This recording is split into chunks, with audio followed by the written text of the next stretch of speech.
Bom dia. Nós vamos começar mais uma aula da Escola de Discípulos. Excepcionalmente hoje essa aula foi gravada, não está sendo ao vivo, mas normalmente a aula acontece todos os domingos pela manhã às 10 horas. Nós tivemos um imprevisto e vamos gravar essa aula.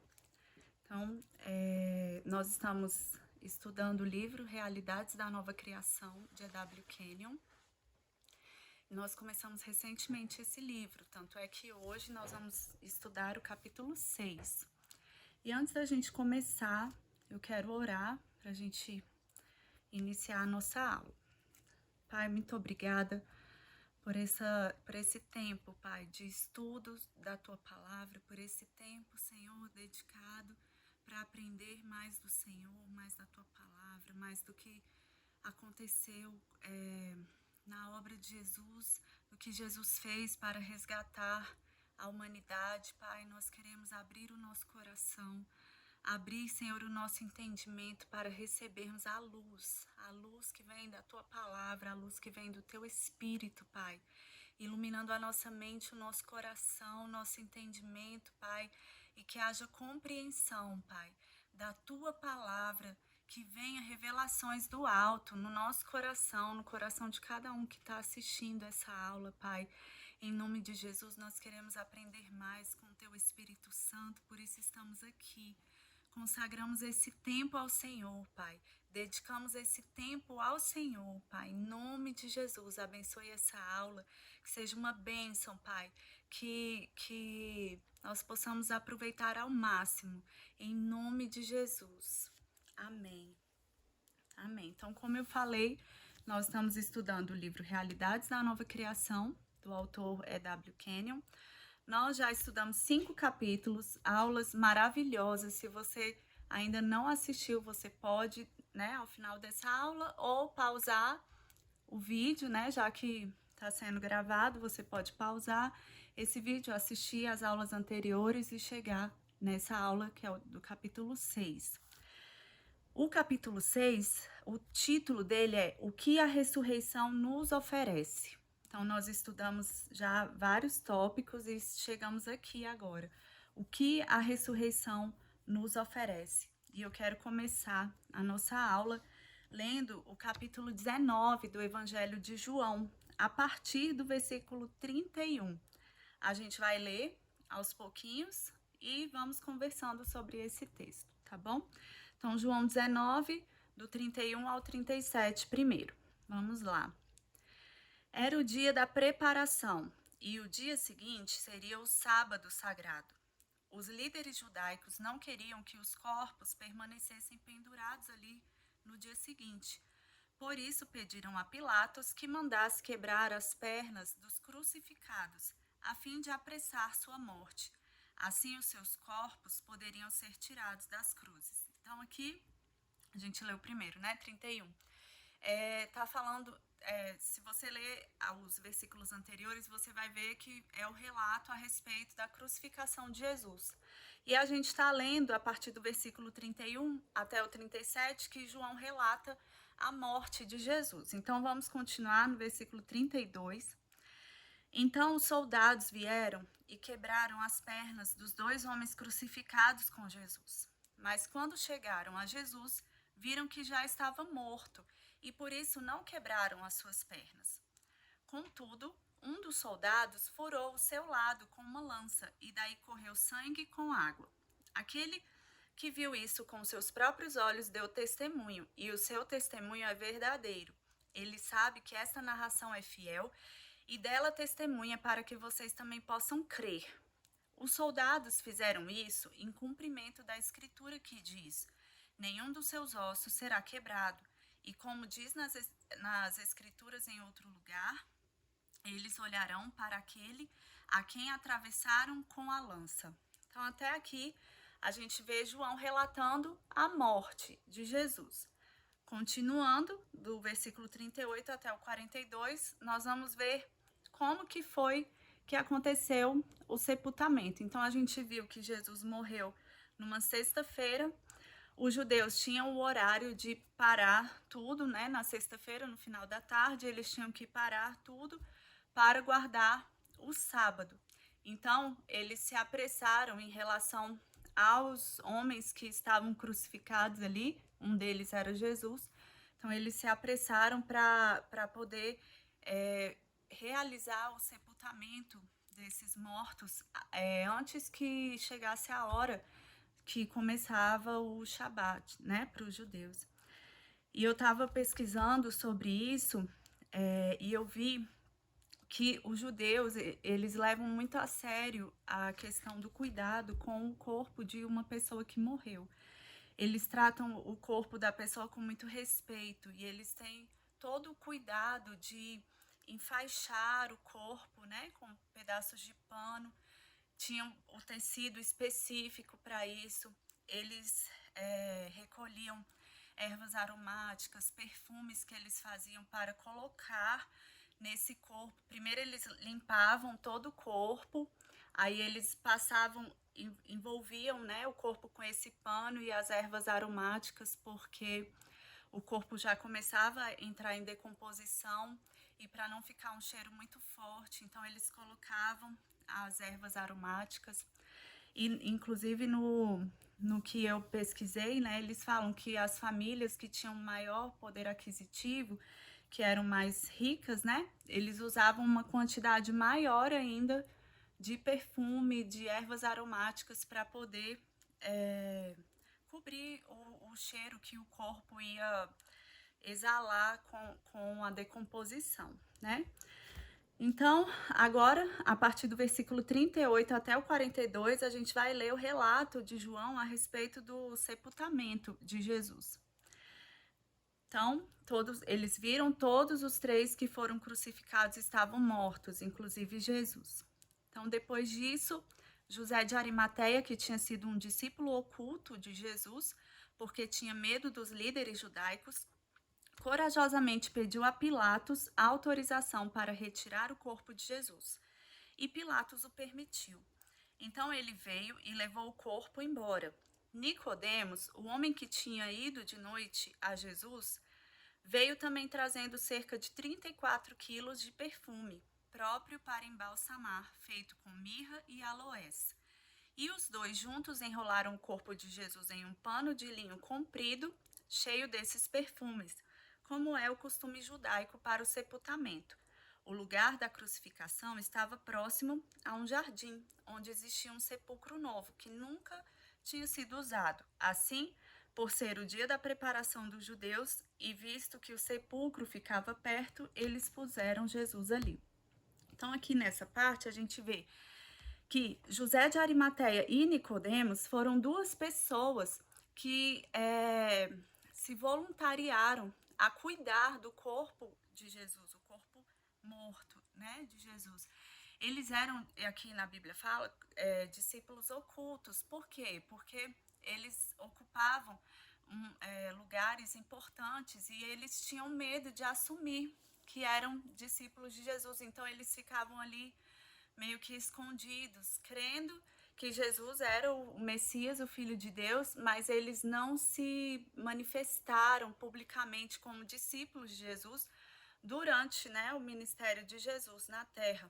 Mas quando Jesus morreu, eles logo se prontificaram a cuidar do corpo de Jesus. E os dois, José de Arimateia e Nicodemos, participaram desse processo do cuidado com o corpo de Jesus.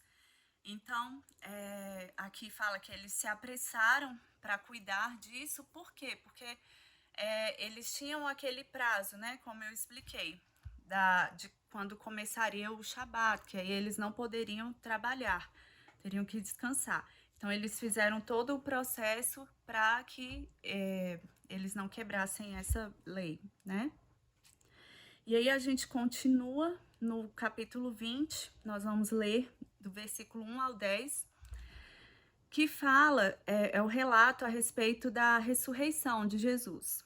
Então, nós vimos a morte, o sepultamento e agora a ressurreição de Jesus.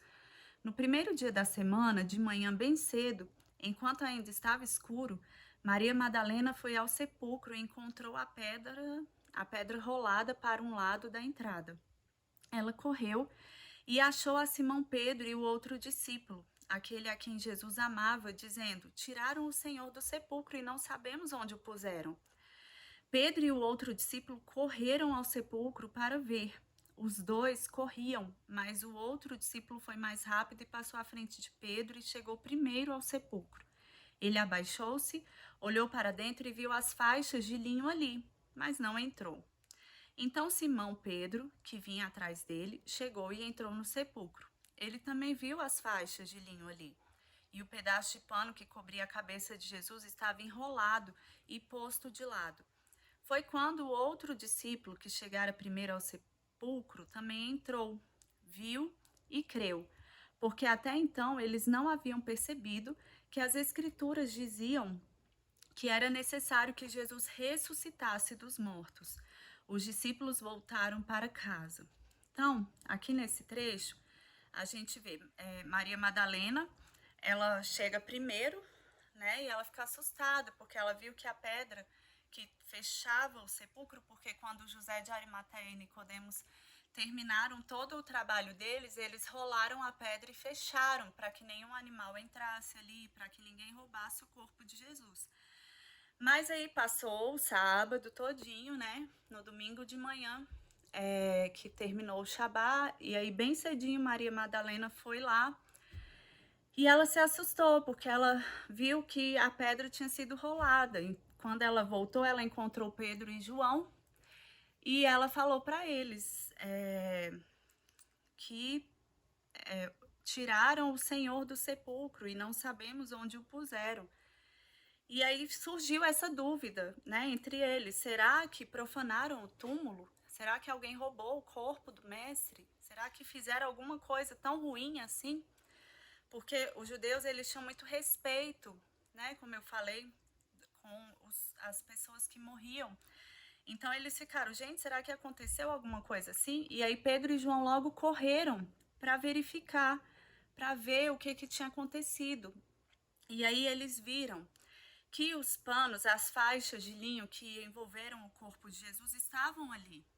E eles viram que um pano, que é o pano que eles usam para cobrir a cabeça, né, do corpo que morreu, estava dobrado e colocado de lado ali no túmulo, né? E quando eles veem esse lençol, esse lenço que cobria a cabeça de Jesus dobrado e colocado de lado, eles creram. Olha só, vamos lá no versículos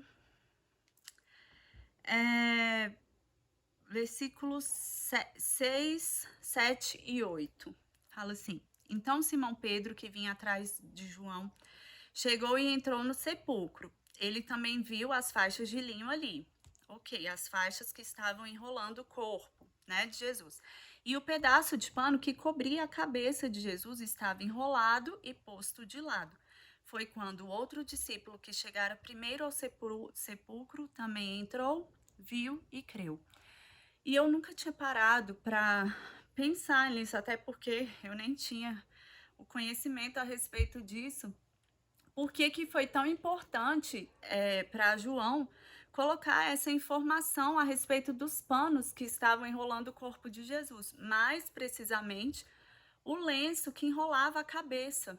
Por que foi tão importante essa informação de que esse lenço estava dobrado e colocado de lado? E pesquisando a respeito disso, porque no livro, o autor E.W. Kenyon, ele fala sobre como esse versículo impactou ele, mas ele não explica por quê. E aí eu fui pesquisar para entender por quê. Por que eles creram só de ver esse lenço enrolado e colocado de lado. Então, trata-se de uma tradição hebraica da época, uma dinâmica diária. Era algo que era corriqueiro, que acontecia com eles. É uma dinâmica diária entre o amo e o servo. Todo menino judeu conhecia bem essa dinâmica. Então, vamos entender o que era essa dinâmica. O servo, ele preparava a mesa do jantar para o seu amo, o seu senhor. Quando ele preparava essa mesa do jantar, ele procurava ter a certeza de fazer exatamente da maneira que o senhor desejava, o amo, né?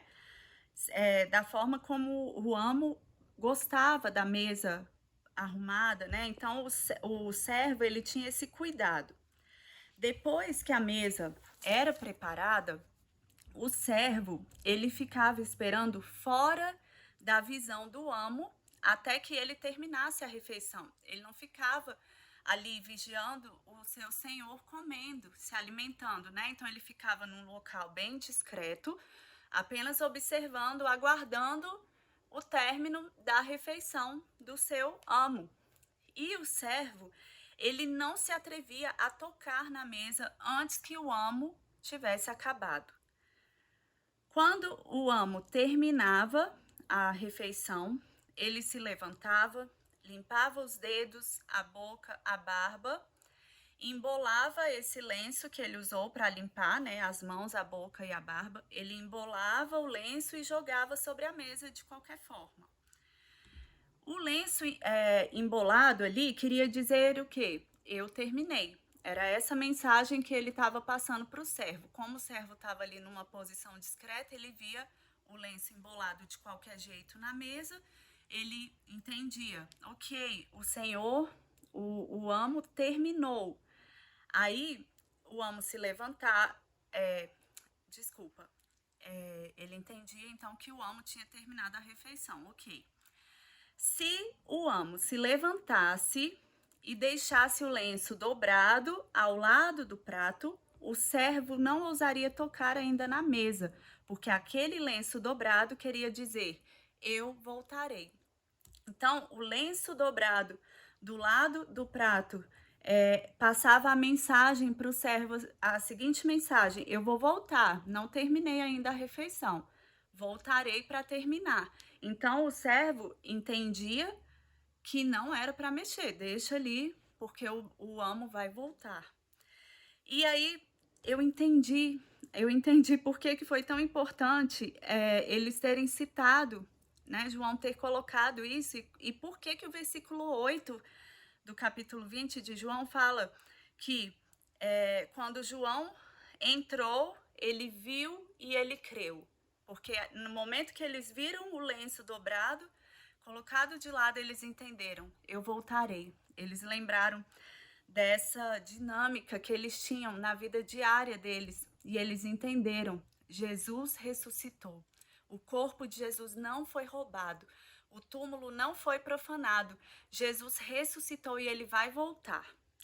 E se a gente lê em 1 Coríntios, eu achei muito legal conhecer essa história. Achei muito interessante como que Jesus, em cada detalhe, ele foi deixando mensagens para os discípulos entenderem o que estava acontecendo. E quando a gente lê em 1 Coríntios 15, do versículo 1 ao 8, Paulo escrevendo aqui sobre a ressurreição de Jesus. 1 Coríntios 15, de 1 a 8, fala assim: agora, irmãos, quero que lembrem do evangelho que eu anunciei a vocês. Vocês o receberam e a sua fé está solidamente edificada sobre esta mensagem. E é esta a boa nova que os salva, se vocês ainda crerem firmemente na palavra que eu anunciei a vocês. Se não, vocês creram em vão.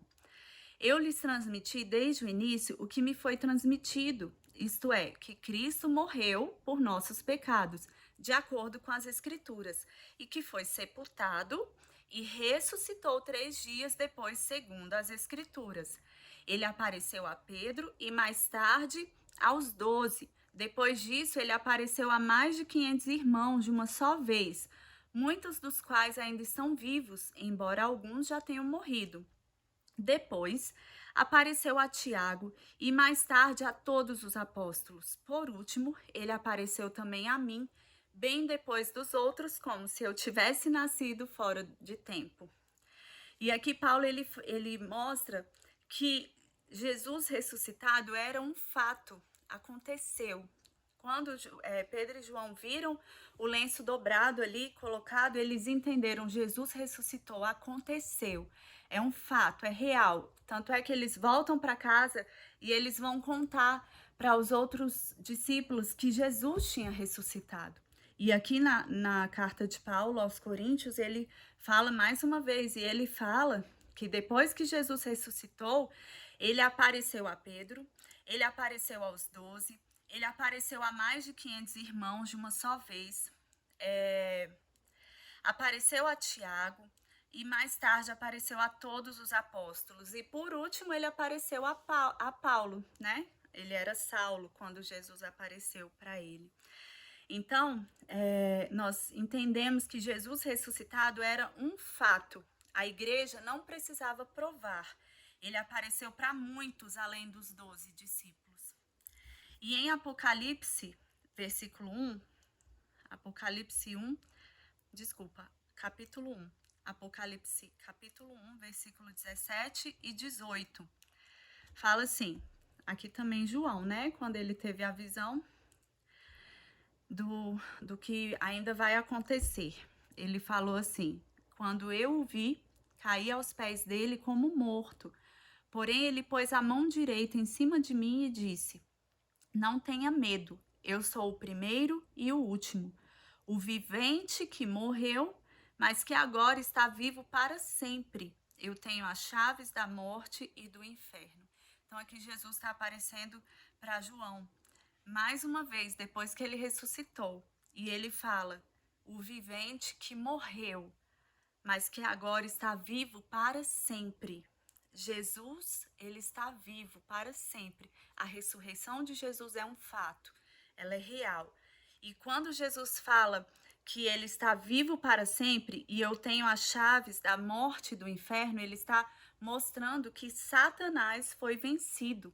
Jesus, ele despojou aquele espírito infame, Satanás, de sua autoridade e causou uma grande agitação no mundo espiritual todo, quando ele se ergueu das regiões tenebrosas como Senhor absoluto, levantando em sua mão as chaves da morte e do inferno.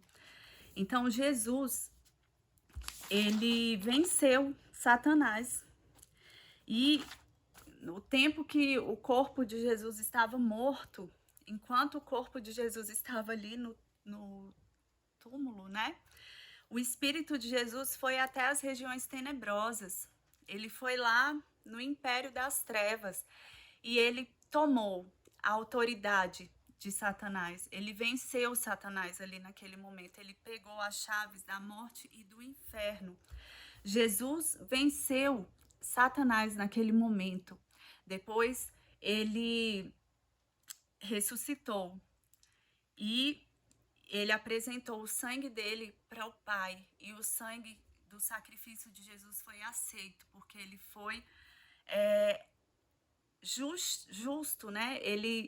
Todas as exigências da justiça foram completas, né? Jesus, ele cumpriu todas as exigências da justiça, e por causa disso, o sangue do sacrifício dele foi aceito para redenção da humanidade, para a redenção da humanidade, para a salvação do homem, da mulher, todos os que crerem em Jesus. E aí, se a gente lê em Hebreus 2, Hebreus capítulo 2, versículo 14 e o 15, fala o seguinte: visto que nós, os filhos, somos seres humanos, feitos de carne e sangue, ele se tornou carne e sangue também pelo nascimento em forma humana, pois somente como ser humano ele poderia morrer, e morrendo derrotar o poder do diabo, que tinha o poder da morte. Só dessa maneira é que ele poderia libertar aqueles que durante a vida toda estiveram escravizados pelo medo da morte. Então, aqui nesse texto, a gente vê que Jesus, quando ele morreu, ele derrotou o poder do diabo, que tinha o poder da morte. A gente viu lá em Apocalipse que Jesus, como Senhor absoluto, com as chaves da morte e do inferno em sua mão. E aqui em Hebreus a gente vê que, ao morrer, Jesus derrota o poder do diabo, que tinha o poder da morte. No livro do E.W. Kenyon, ele cita um autor, Rotherham, que traduziu esse texto assim, ó: para que ele pudesse paralisar a autoridade de produzir morte do diabo. Então, Jesus morreu para que ele pudesse paralisar a autoridade do diabo de produzir morte. Então, Jesus morreu, foi no império das trevas para despojar Satanás da autoridade que ele havia roubado do homem no jardim do Éden. Então, Jesus tomou essa autoridade de Satanás de produzir morte e ele também despojou Satanás da autoridade que ele tinha roubado do homem no jardim do Éden. Em Colossenses 2, versículo 15, fala o seguinte: deste modo ele venceu os governos e autoridades espirituais do mal e exibiu publicamente ao mundo inteiro o triunfo de Cristo na cruz, onde foram tirados todos os pecados de vocês. Então, parecia que tinha dado tudo errado. Parecia que a morte de Jesus na cruz tinha sido a vitória do inimigo, né? A vitória de quem estava planejando o mal contra o Senhor Jesus. Parecia que o diabo tinha vencido, mas ele não esperava o que ia acontecer em seguida. Ele não entendeu que esse sacrifício era o que precisava acontecer para que o homem fosse resgatado. E aí, nesse texto aqui, nós vemos que o domínio de Satanás terminou. Ele venceu os governos e autoridades espirituais do mal e exibiu publicamente ao mundo inteiro o triunfo de Cristo na cruz, onde foram tirados todos os pecados de vocês. A redenção, agora, era um fato, era real. Da mesma forma que a ressurreição de Jesus era um fato, a redenção agora era um fato.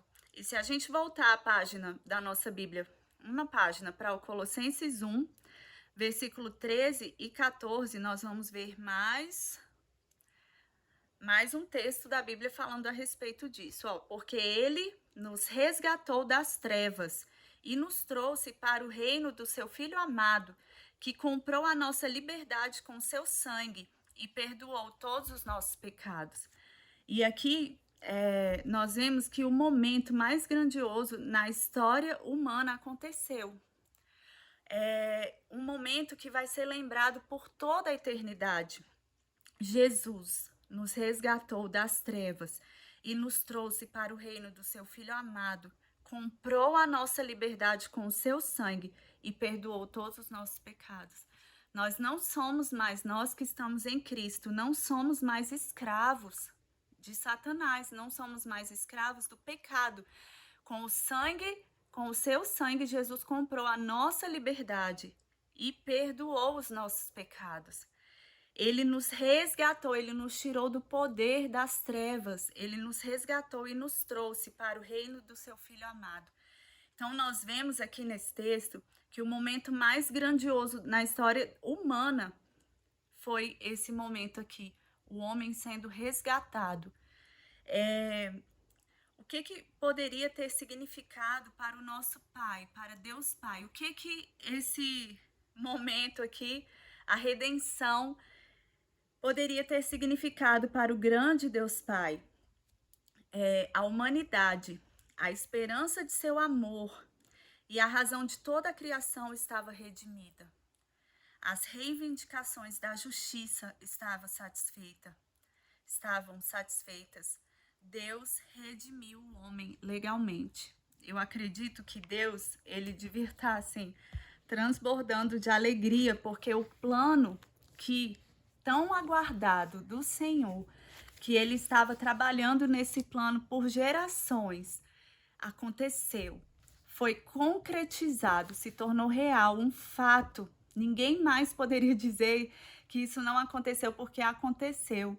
E eu acredito que Deus, ele se alegrou muito, muito, porque o seu filho Jesus, ele foi obediente, ele foi corajoso, ele fez tudo o que precisava ser feito para que a redenção fosse completa.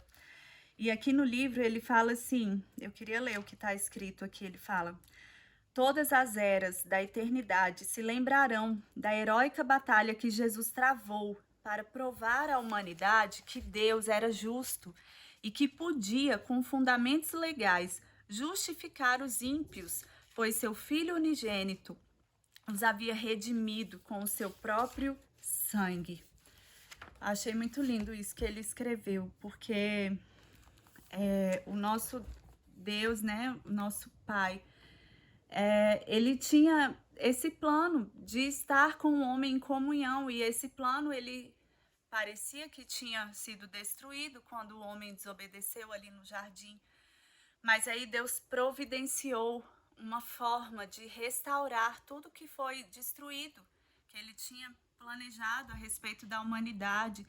E aí Jesus veio e completou a obra. Ele fez tudo o que precisava ser feito e a humanidade foi restaurada, né? A razão da criação era o homem. Deus criou todas as coisas para o homem desfrutar da criação. Então, o tempo todo Deus queria o homem. Deus, ele queria o homem, a mulher, a humanidade. E eu creio que Deus se alegrou muito quando tudo isso se concretizou. Agora, Deus pode, em termos legais, dar ao homem a vida eterna. Antes não podia. O espírito do homem estava morto por causa do pecado. Mas o que Jesus fez ali, morrendo na cruz, ressuscitando, ele pôde trazer vida novamente para o espírito do homem que estava morto. E por causa desse espírito recriado, renascido em Deus, o homem pode experimentar a vida eterna. E quero ler 2 versículos, João 5, versículo 24. Depois a gente vai virar a página para o João 6 e vamos ler o versículo 47. Então, João 5, versículo 24. Eu digo sinceramente a vocês, aquele que ouve a minha palavra e crê naquele que me enviou, tem a vida eterna e jamais será condenado, mas já passou da morte para a vida. Aqui Jesus está falando. Quem ouve a minha palavra e crê naquele que me enviou, crê no Pai, tem a vida eterna, jamais será condenado, mas já passou da morte para a vida. E João 6, versículo 47, diz o seguinte: eu asseguro a vocês que todo aquele que crê em mim tem a vida eterna. Então, a parte mais difícil, Jesus fez. Ele sofreu, ele morreu, ele foi crucificado, ele derramou o sangue dele, ele ressuscitou, ele foi lá no Império das Trevas, ele ofereceu o sangue dele no Santo dos Santos, ele fez toda a parte mais difícil. E nós só precisamos crer. A gente leu 2 versículos aqui. Todo aquele que crê em Cristo tem a vida eterna. Então, nós podemos sim desfrutar da vida eterna se nós crermos em Jesus. Amém? E a gente pode pensar o seguinte: o maior milagre de tudo foi Jesus ser ressuscitado. Só que se a gente parar para pensar mais um pouquinho, o maior milagre dentre todos esses milagres ligados à redenção, ele acontece quando uma pessoa recebe a vida eterna. Esse é o maior milagre. Jesus fez toda a obra para que esse fosse o maior milagre, uma pessoa ser resgatada das trevas para a luz. Uma pessoa que está espiritualmente morta passar do domínio de Satanás para o domínio da vida. Isso é o maior milagre, né? Uma pessoa passar do domínio de Satanás para o domínio da vida, para o reino do Filho do amor de Deus. Esse é o milagre dos milagres. Acontece quando uma pessoa recebe a vida eterna. O novo nascimento, ele pode ser considerado esse maior milagre porque ele é um milagre invisível. Quando Jesus ressuscitou, todos viram ele ressuscitado. O sentido da visão, o sentido do tato pôde tocar, pôde ver, né? Os discípulos puderam ver, puderam tocar em Jesus e eles viram o que aconteceu, mas o milagre do novo nascimento, ele é invisível, por isso que ele é maior ainda, ele está no domínio do Espírito. O Espírito é a parte do homem que é recriada. Esse é o maior milagre, um espírito morto né? O corpo está vivo, a alma está viva, o espírito morto. Esse espírito é renascido, recebe um novo nascimento, é recriado. Nós não podemos ver, mas nós, pela fé, nós vemos, com os olhos da fé, nós vemos que o espírito foi recriado, que a pessoa recebeu a vida eterna, recebeu esse novo nascimento em Jesus. Por isso, aqui eu coloquei que a alma e o corpo do homem não podem nascer de novo. O novo nascimento acontece no espírito. Por isso que precisamos renovar a nossa mente todos os dias e dominar a nossa carne. Nós temos a palavra de Deus e o Espírito Santo para nos ajudar. Então, o nosso espírito é recriado. A nossa alma e o nosso corpo ainda serão, né? Glorificados na segunda volta de Jesus. Mas enquanto isso não acontece, nós temos a palavra de Deus, nós temos o Espírito Santo para nos ajudar a manter a nossa alma, o nosso corpo, a nossa carne dominados, né? Nós renovamos a nossa mente através da palavra, da comunhão com o Espírito Santo, mantemos o nosso corpo dominado, santificado, separado para o Senhor. Amém? Vivendo de uma forma que glorifique o nosso Pai. Quero ler com vocês 2 Coríntios, capítulo 5, versículo 17 ao 21. Fala o seguinte. Esse é um texto bem conhecido. 2 Coríntios 5, 17 a 21. Quando alguém está em Cristo, torna-se uma pessoa totalmente nova por dentro. Já não é mais a mesma pessoa. Aqui ele fala do novo nascimento no Espírito. As coisas antigas já passaram e teve início uma nova vida. Todas essas coisas novas vêm de Deus, que nos trouxe de volta a si mesmo por meio daquilo que Cristo Jesus fez. E Deus nos deu o privilégio de insistir com todos para que se reconciliem com Ele, pois Deus estava em Cristo reconciliando o mundo para si, não levando mais em conta os pecados dos homens contra eles, e sim apagando-os.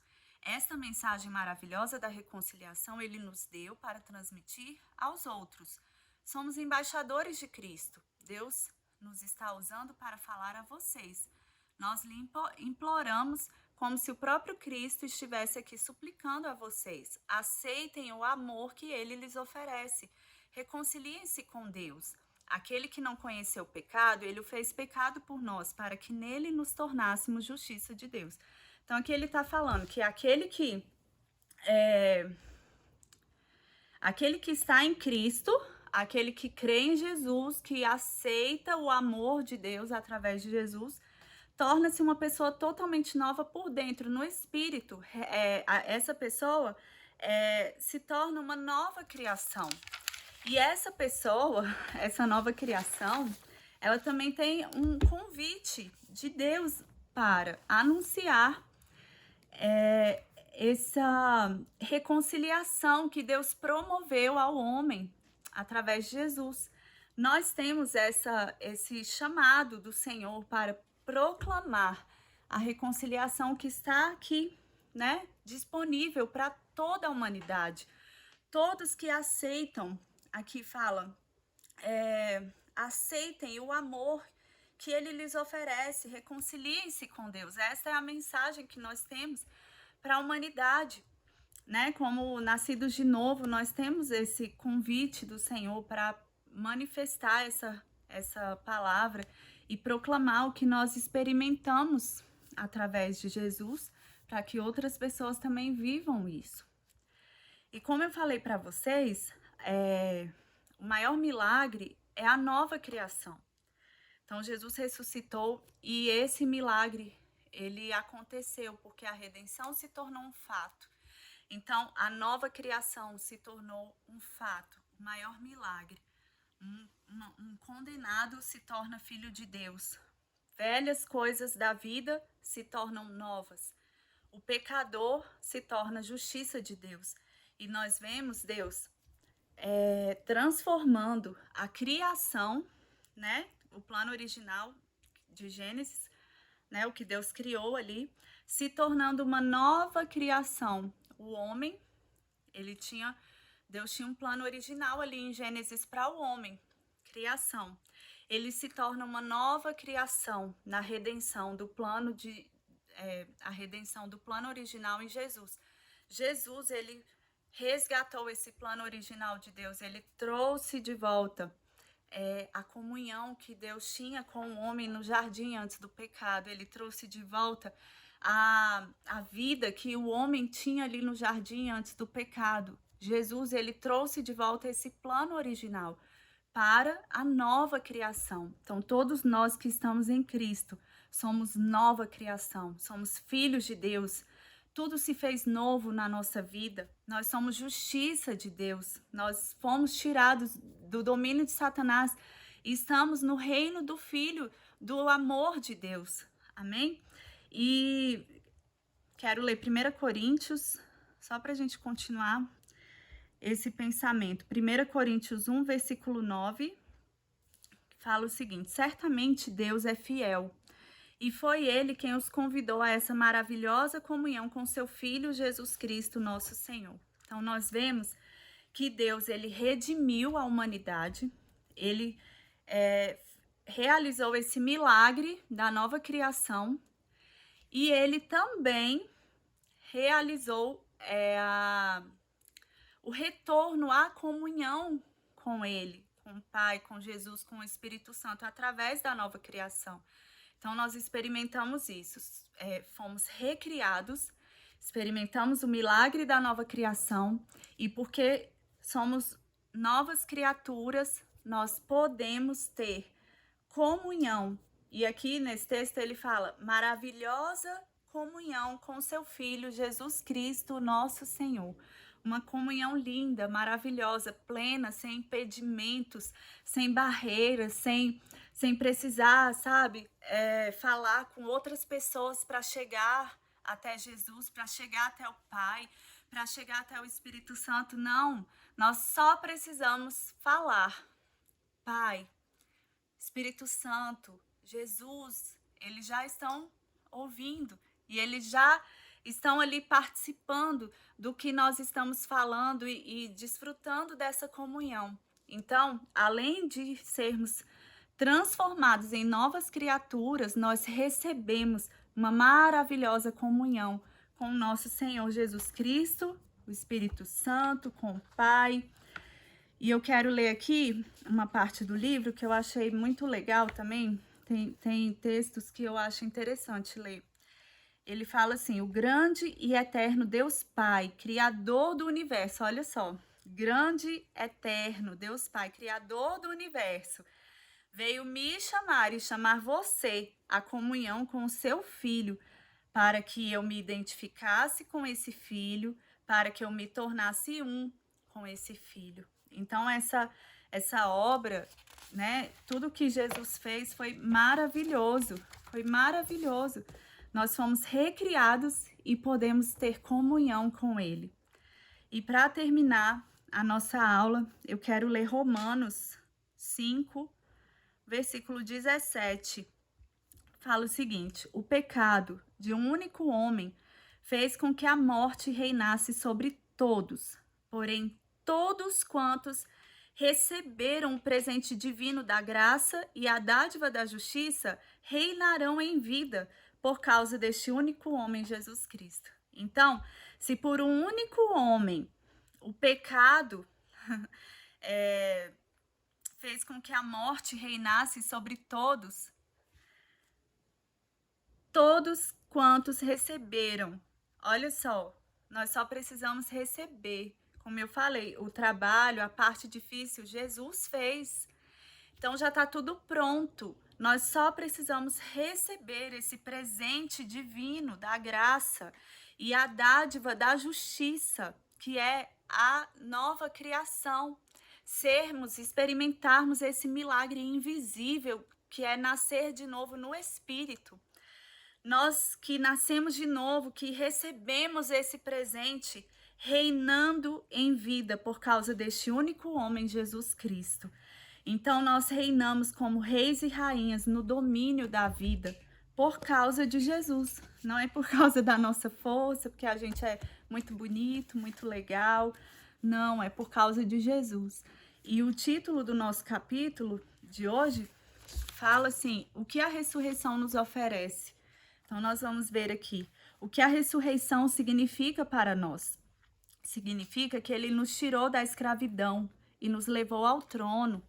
Estávamos derrotados, vencidos e éramos mantidos em prisão, mas agora estamos libertos e no nome de Jesus nos tornamos aqueles que quebram as prisões do restante da raça humana. Por quê? Porque nós é que vamos levar a mensagem do evangelho para as pessoas que ainda estão presas. Então, quebramos as prisões do restante da raça humana. Ele nos fez senhores, onde antes o medo nos mantinha em cativeiro. Então, nós somos livres, nós reinamos como reis e rainhas no domínio da vida. Amém? Quero orar para encerrar a nossa aula. Pai, muito obrigada. Muito obrigada pela revelação da tua palavra, Senhor, brilhando, brilhando, brilhando dentro de nós, na nossa mente, no nosso coração, no nosso entendimento, Senhor, no nosso espírito, Pai. E a revelação chegando até nós, Pai. Muitas experiências maravilhosas com o teu Espírito, Senhor, acontecendo a partir de cada aula assistida. Em nome de Jesus, Pai, eu oro por transformação por dentro, mudança de pensamento, Senhor. Todo sofisma que foi implantado na mente dos meus irmãos sendo quebrado agora, Pai, pelo conhecimento da tua palavra. Toda fortaleza na mente, toda mentira que Satanás levantou, Senhor, na mente dos meus irmãos sendo quebrados agora pelo poder da palavra, da verdade, da tua palavra, Pai, em nome de Jesus, libertação, salvação, alcançando, Senhor, os corações e pessoas sendo transformadas, Pai, de dentro para fora, por meio da tua palavra, Pai. Eu abençoo cada um dos meus irmãos que estão assistindo essa aula, sejam abençoados em nome de Jesus. Em nome de Jesus, obrigada, Pai. Só um aviso, né? Se você estiver assistindo essa aula no domingo, todo domingo às 18 horas nós temos a reunião lá na igreja presencial. Reunião de comunhão, né? O nosso culto de adoração ao Senhor, e você é nosso convidado para participar. Você, a sua família, seus amigos, você pode convidar pessoas para participar também dessa reunião às 18 horas, lá na Vida Plena, no Vicente Pires, em Brasília. Tá bom? Boa noite.